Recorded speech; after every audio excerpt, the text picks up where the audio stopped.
The main theme of this course is justice. And a kind of secondary theme that we've been focusing on is social justice. And so we've considered Aristotle's views on justice. And while he doesn't talk about social justice, one of the things we saw is that his ideas actually formed the basis for the first theory of social justice. When we were covering Aristotle, we called political distributive justice, something like that.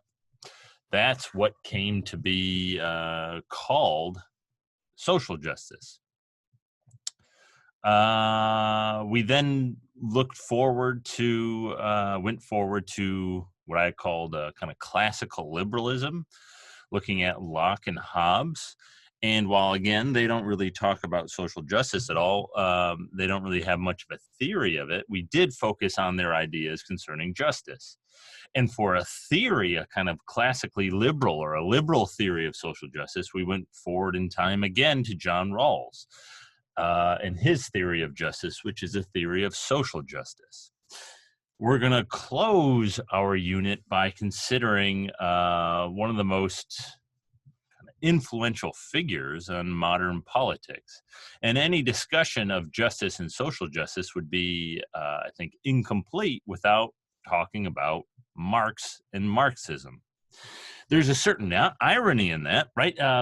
So what I should say, often enough when you hear people talk about social justice today, it's not that they're always talking about Marx or that social justice is a Marxist concept or anything like that, but often it's not uncommon for people to bring Marx up or to bring Marxist ideas up when they are discussing social justice. Right? Marxist ideas kind of lie at the root of some people's views of social justice today. And so it makes sense to turn to Marx. Now, the irony is, as we're going to see, Marx hardly ever talks about justice. He deliberately refrains from talking about justice. He has very, very little to say about justice. And we will talk about that in due course towards the end of this unit. We'll look at the little bit he does have to say about it. And we'll see, we'll talk about why he doesn't say more about it. Let's start with a kind of overview of Marx, a kind of biography of him, who he was. So we're going to be reading a series of excerpts from his works. And those are the works that we're going to be reading listed for you right there. We're not reading any of those works in their entirety. We're reading excerpts from all of those works. We're reading almost the entire Communist Manifesto. And if you wanted to read the whole thing, there's like 2 pages or something that we're not reading. You could very easily read the rest of that if you like. Reading most of on the Jewish question. But we're going to kind of proceed somewhat chronologically through his works. It goes a little bit out of order, but we're going to see the kind of development of his thought. And by the end of it, we should have a fairly good view of what Marx was about, what the Marxist system is. So I chose all these excerpts because they get at various facets of this project. And so by the end of it, we'll have an understanding of the whole. And what we're going to see is a lot of them build on each other. And so in the first few works, there's going to be things he says that are very hard to interpret. They don't make much sense. But as we proceed, he'll shed light on them and we'll come to understand them better. All right. So very quickly, a kind of brief biographical sketch of Marx. He was born in 1818 in what is now Germany, but at the time was not Germany. Germany wasn't a country at the time. At the time it was Prussia. He was born on the kind of far western edge of what is now modern-day Germany in a city called Trier. He was born to an ethnically Jewish family, but prior to Marx's birth, Marx's father had converted to Christianity. Now, Marx's family, his kind of immediate family, was not religious at all. They didn't seem to be religious in the slightest. And so people speculate that Marx's father, his conversion to Christianity, wasn't a kind of a spiritual conversion. It's not as though he actually came to believe the tenets of Christianity, but rather it was something like the following. So Marx and Marx's father, Marx's family was ethnically Jewish, and early 1800s, Napoleon had kind of conquered a lot of Europe, and he had liberalized, so to speak, a lot of Europe. He had granted, and so in particular, what's relevant here, he had granted, Napoleon had granted Jews considerable rights. He put them on a more equal or level playing field with everybody else. Prior to Napoleon doing this, Jews were fairly systematically oppressed in certain ways, denied rights, denied opportunities, discriminated against, and so on. Napoleon changed that. And Marx's father kind of, you might, kind of took advantage of that. He became very, very successful. So Marx's father was a lawyer, and he came to own a series of vineyards, a number of vineyards in the Mosel Valley, which is a very famous wine producing region in Germany, or at least it's very famous today. I don't know if it was back in the day. Whereas prior to those Napoleonic reforms, Jews couldn't do anything like that. And so Marx's father became a fairly wealthy person. Marx's family was an upper middle class, well-to-do family. Shortly before Marx's birth, however, the state of Prussia clamped back down on Jews in particular, rescinded. So Napoleon loses, obviously, and so the new Prussian power comes to be, and they take back a lot of these liberties, and they oppress Jews again. And so the thought is that Marx's father converts to Christianity to avoid that kind of oppression, right? Because if you're a Christian, you're not subject to these this kind of systematic oppression and discrimination. And so Marx's father converts to Christianity. And Marx himself is baptized, I believe it was a Lutheran, but again, there's very little indication that anybody in Marx's family was particularly religious or spiritual or anything like that. Now, I mention all this because it's going to be relevant for the first reading that we're going to have from Marx. We're going to return to some of these ideas in this reading called On the Jewish Question. Okay. So Marx, he went to go study law at the University of Bonn, but he had a little bit too much fun at Bonn, I guess, spending too many nights out drinking or whatever, and his father decided to send him off to Berlin, which was a kind of more serious university. And the idea was, well, he'll kind of have to, little Karl will have to hunker down in Berlin and take his studies more seriously. And by all accounts, he seems to have done that. This ends up being a fairly monumental, or historically important event. Marx is going to Berlin because in Berlin, he meets this group of philosophers, of thinkers, they're young, they're students almost, some of them, called the Young Hegelians. So the Young Hegelians were this group of people, these intellectuals, hanging out in Berlin at the time. And Marx kind of falls in with them and is often classified as one of them, although he kind of goes off on his own after a little while. So what does that mean, Young Hegelians? Well, the second part, Hegelian, comes from this German philosopher named Hegel, who had just recently passed away. He was the kind of philosophical, theological, intellectual star of Germany. Everyone was reading Hegel. He was the biggest deal there was.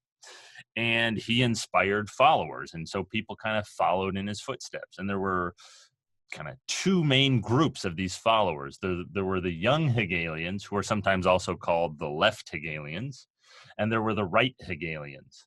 The Right Hegelians basically just followed Hegel to the letter. They thought Hegel got everything right, and that was that.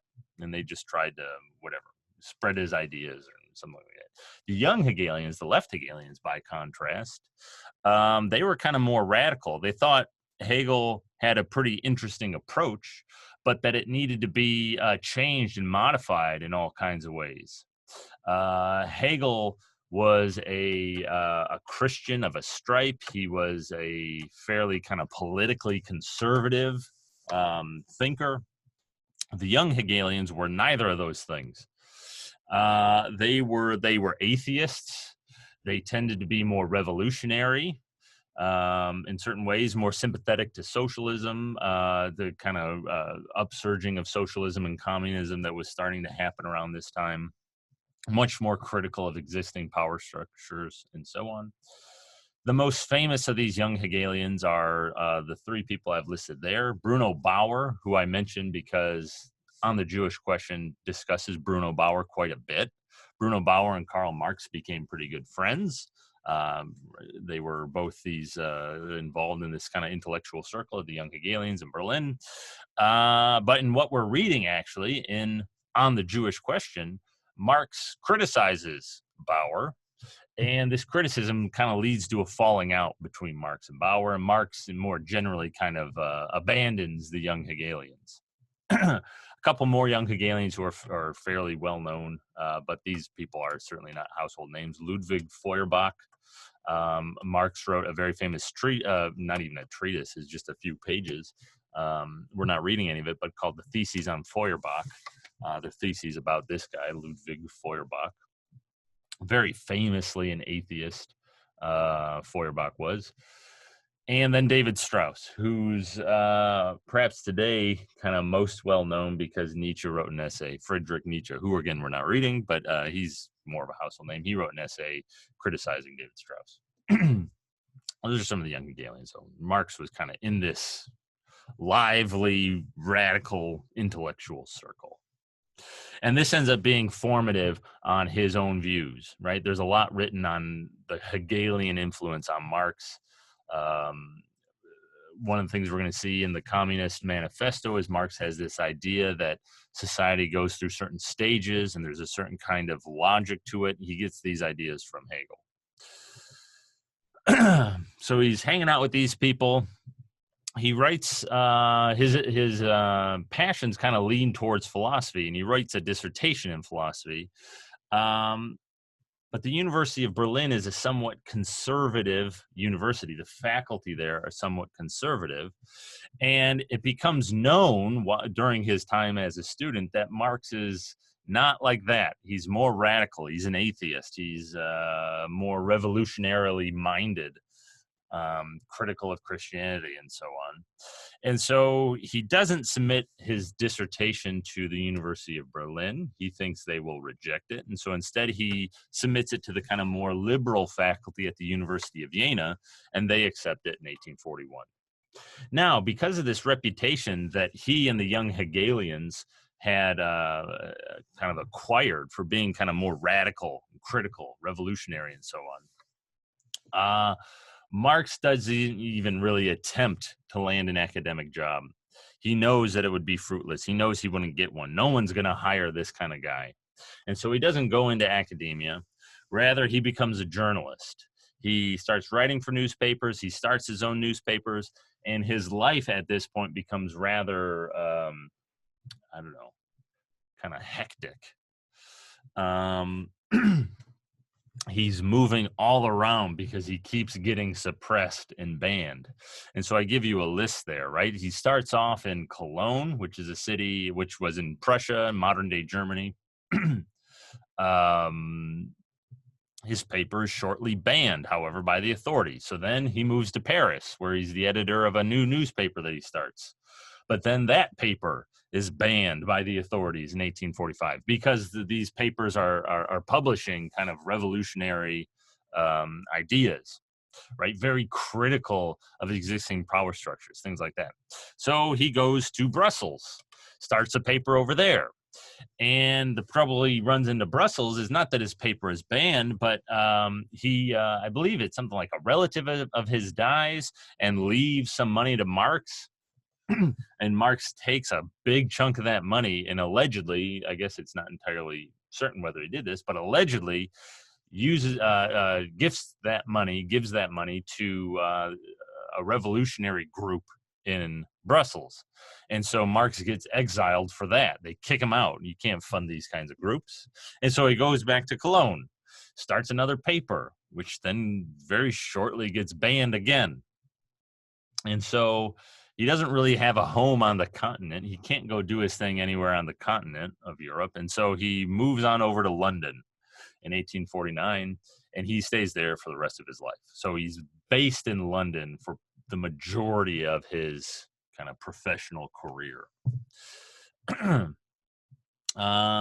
He married a woman named Jenny von Westphalen, who was from a aristocratic family.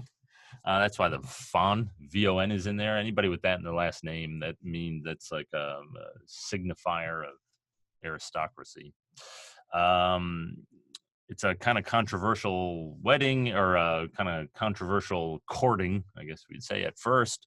But Marx wins over her father. It was kind of a big deal at the time. But by all accounts, they had a very happy marriage together. And Marx befriends in 1844 Friedrich Engels, who becomes very, very important for Marx. Friedrich Engels helps support Marx. So Marx doesn't have that much money. He's getting his paper shut down everywhere he goes. Friedrich Engels is the son of a wealthy factory owner. I believe that's what he was. In any event, Friedrich Engels was very wealthy, and so he helps support Marx. And Marx and Engels become co-authors. They write a bunch of stuff together. They co-authored the Communist Manifesto together. They meet in Paris in 1844. Marx, as I said, moves to London, and he spends his time being a journalist, writing articles and so on. But he also devotes himself, when he gets the chance, not just to these. So he devotes himself to kind of revolutionary activities, organizing workers and so on. But he devotes himself, once he hits London, really to the study of economics. And this is where his economic thought really kind of blossoms. This is where he writes Capital. He spends the last 30 or so years of his life in London, writing, working, organizing, and so on. And then he dies in 1883 of a respiratory, some sort of respiratory problems. And you can, I believe he's buried in, if not in London proper, somewhere in England, but I believe in London.